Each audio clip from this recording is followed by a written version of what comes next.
Okay na? Okay na? Good afternoon, all my compatriots in the Philippines and abroad.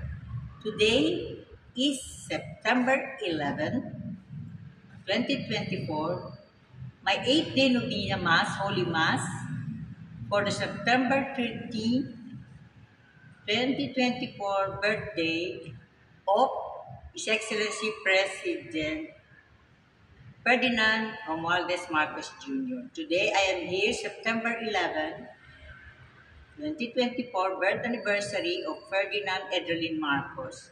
Today is also the birthday of our good Secretary of the Department of Environment and Natural Resources, Secretary Maria Antonia Yulo Loizaga. And I told her, just before leaving DNR, after the birthday celebration at the Department of Environment and Natural Resources, I told her I will offer her twin birthday of Secretary Maria Antonia Yulo Loizaga and of course, President Ferdinand Edralin Marcos.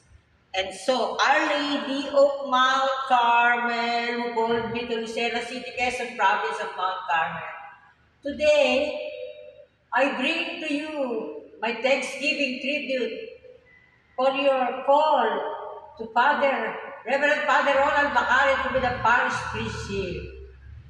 And may all the Rizal prophecy, Fatima prophecy be fulfilled when Saint Joseph will be proclaimed in Fatima, Portugal.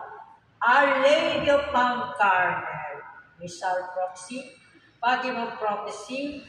Thank you for all the graces and blessings in the Philippines for the world. Amen. Nakuha mo?